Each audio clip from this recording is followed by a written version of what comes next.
नमस्कार, स्वागत है। आप देख रहे हैं बिहार न्यूज। मैं हूं तनुप्रिया। बुलेटिन की शुरुआत करते हैं। बिहार विधान परिषद के परिसर में विपक्षी दलों ने भी सीतामढ़ी में शराब माफियाओं द्वारा दरोगा की हत्या मामले को लेकर प्रदर्शन किया।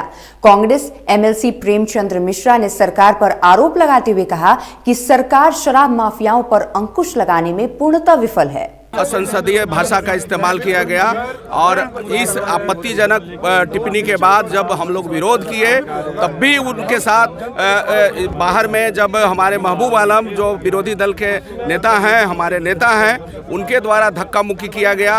ये अंदर में मंत्री द्वारा अपमानित किया जा रहा है और बाहर में संतरी द्वारा। ये लोकतंत्र के साथ क्या हो रहा है ये स्पष्ट। जहां लोकतंत्र का उच्चतम मंदिर है और वहां ये खुलेआम लोकतांत्रिक मूल्यों का अवहेलना हो रहा है। उस पर देखिए, मुद्दा ये है कि विधानसभा के भीतर पिछले 3 दिनों से लगातार जिस तरीके से जनता की आवाज़ों को दबाया जा रहा है, जनता की आवाज़ को, जनता की मांग को सदन में रखने वाले विधायकों को टारगेट किया जा रहा है और पार्टी को लेकर के, खास करके भाकपा माले को लेकर के जिस तरीके के बयान मुख्यमंत्री से लेकर के उनके तमाम मंत्री दे रहे हैं, एकदम सदन में खड़ा होकर के माइक से जो बोल रहे हैं, वो बेहद शर्मनाक है, सदन का अपमान करने वाला है।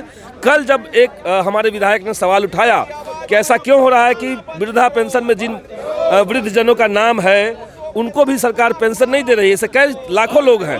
के संरक्षण में शराब माफियाओं का खेप पर खेप आ रहा है।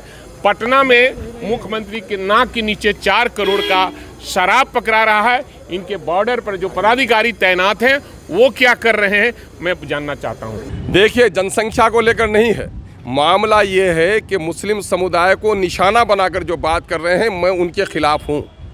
जनसंख्या एक राष्ट्रीय अगर मुद्दा है तो इस पर हमारे एक्सपर्ट बैठें, डेमोग्राफी को जो लोग एनालिसिस करते हैं वो बैठें और जो देश में संभावनाएं हैं उन संभावनाओं पर विचार करें कि भाई देश के लिए क्या कानून बनना चाहिए, उस एक्सपर्ट की बुनियाद पर बनना चाहिए। लेकिन आप किसी समुदाय विशेष को निशाना बनाकर अगर आप कहते हैं तो मुझको इस पर आपत्ति है। और हाजीपुर जोन के आरपीएफ के महानिरीक्षक एस मयंक ने वार्षिक निरीक्षण किया। महानिरीक्षक मयंक ने रेलवे की सुरक्षा व्यवस्था और स्टाफ के रहने की व्यवस्था की जानकारी ली।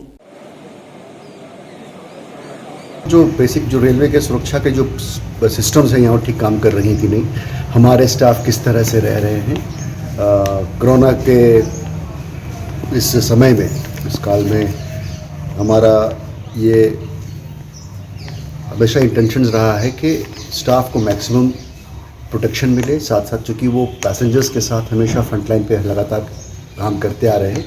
भागलपुर नगर निगम सभागार में मेयर सीमा शाह की अध्यक्षता में स्थायी समिति की बैठक आयोजित की गई। बैठक में स्मार्ट सिटी, साथ ही साथ वार्ड में चल रहे कार्यों के आय और व्यय की जानकारी दी गई।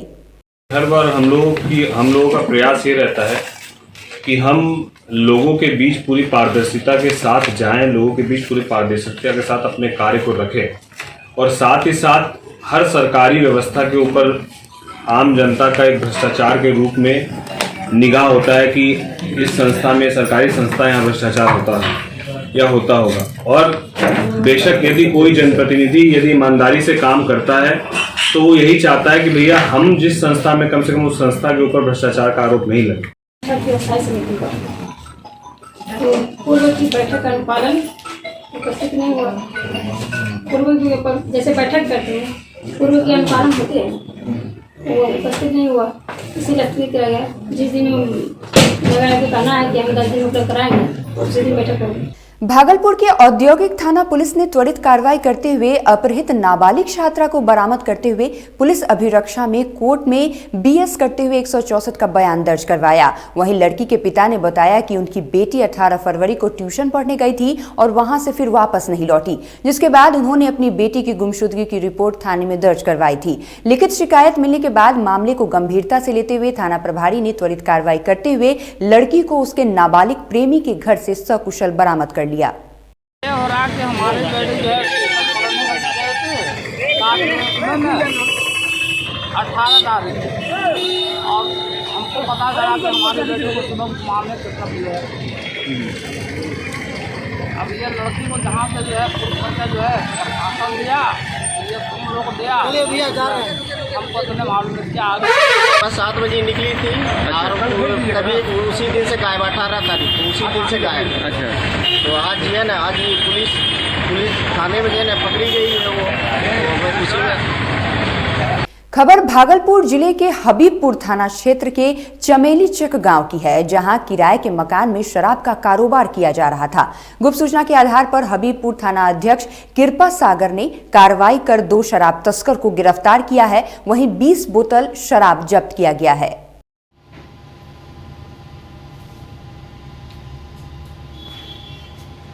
नवादा में मदमस्त हाथी ने 2 लोगों की जान ले ली। हाथी ने नारदीगंज प्रखंड के बभनौली गांव में 2 लोगों को कुचलकर मार डाला।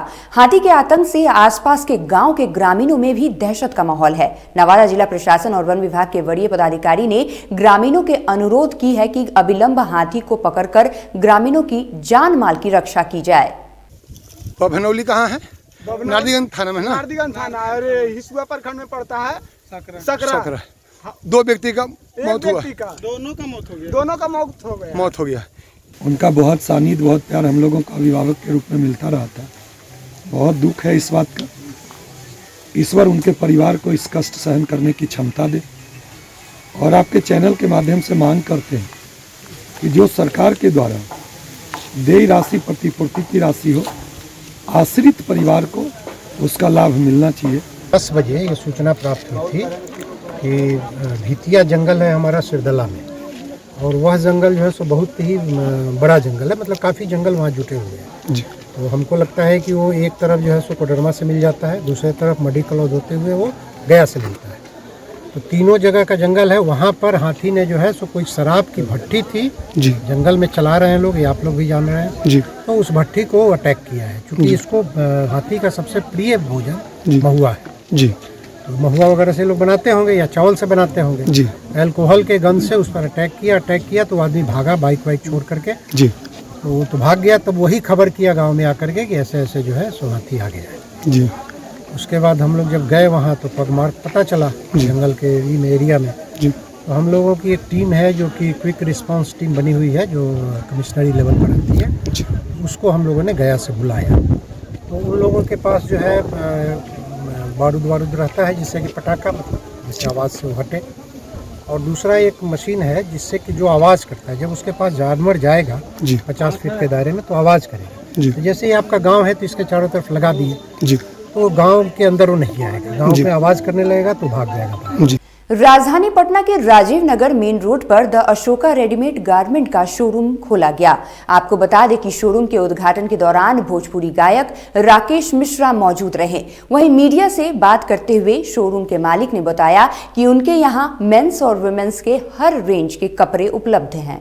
काफ़ी अच्छा रहेगा, जो कस्टमर का सहयोग हम पे काफ़ी अच्छा है। और आप ये दुकान के ऑनर हैं जी? क्या नाम हुआ आपका? अशोक कुमार जिंदल। अशोक कुमार जिंदल जी। और आपकी और भी ब्रांच है? हाँ, हमारा एक ब्रांच बोरिंग रोड चौराहा पे है, बोरिंग रोड में है अशोका के नाम से।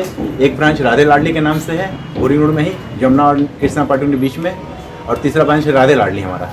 और ये अभी ये चौथा हम अपना स्टार्ट करने जा रहे हैं, किए हैं दी अशोका के नाम से। और इस वक्त के बुलेटिन में बस इतना ही। आप देखते रहिए बिहार न्यूज़। नमस्कार।